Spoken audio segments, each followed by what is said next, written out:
రాధాకృష్ణ గారి కొత్త పలుకు తర్వాత ఎగ్జిట్ పోల్స్ రివర్స్ వస్తాయా అన్నటువంటి సందేహం. అంటే నేను ముందు నుంచి చెప్తున్నా, పబ్లిక్ అందరి ఫీలింగ్ కూడా ఫస్ట్ ఇక 4వ తారీఖు దాకా ఓ పక్కన ఆత్రం ఉంటుంది.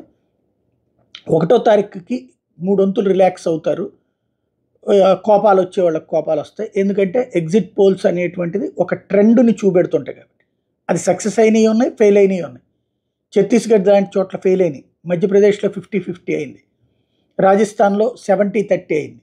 అదే సందర్భంలో మిగతా చోట్ల సక్సెస్గా నడిచినటువంటి. కాబట్టి ఎగ్జిట్ పోల్స్ ఎగ్జాక్ట్ పోల్స్ కావు, కానీ అది ఒక అంచనా.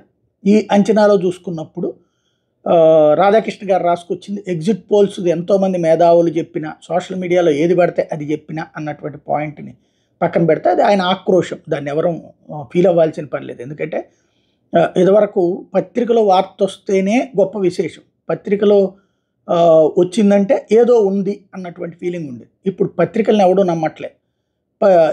ఇదంతా ఇప్పుడు ఎవరి కాళ్ళే ఎడిటరు, ఎవరి కాళ్ళే పత్రికా యజమాని, ఎవరి కాళ్ళే టీవీ యజమాని లాగా అయిపోయింది. యూట్యూబ్లు కానీ పేపర్లు కానీ ఇవన్నీ వచ్చారు. దాంతో వ్యక్తిని ఇన్ఫ్లుయెన్స్ చేసేటటువంటి శక్తి కోల్పోయారు. కాబట్టి దానికి మేము వెధవలం కాదు అని చెప్పాలంటే ఎదురోళ్ళు వెధవలు అని చెప్పాలన్నమాట. అందుకోసం ఆయన చెప్తుంటాడు. అది పక్కన పెడితే 1వ తారీఖు దగ్గరకు వచ్చేస్తుంది. ఎగ్జిట్ పోల్స్ ఎవరి వైపు మొగ్గు చూపుతాయన్నటువంటి ఆసక్తి అయితే అందరిలో నెలకొనుంది. దాని ఆధారంగా ఇప్పుడు బెట్టింగుల్లో ఏంటంటే వైఎస్ఆర్ కాంగ్రెస్ పార్టీకి వేయాలా, తెలుగుదేశం పార్టీకి వేయాలని ఆపుకున్నటువంటి వాళ్ళు ఇప్పుడు తెలుగుదేశానికి హయ్యెస్ట్ వేసినటువంటిది అయితే ఉంది క్లియర్గా. అది కనుక ఎగ్జిట్ పోల్స్ కనుక వైసీపీ వైపుకి వచ్చింది అనుకోండి, ఇక మొత్తం వద్దు క్యాన్సిల్ చేసుకుందాం ఇట్లాంటి బేరాలు ఆడతారు. అవసరమైతే 1,00,000 వదులుకుందాం ఇట్లాంటివి.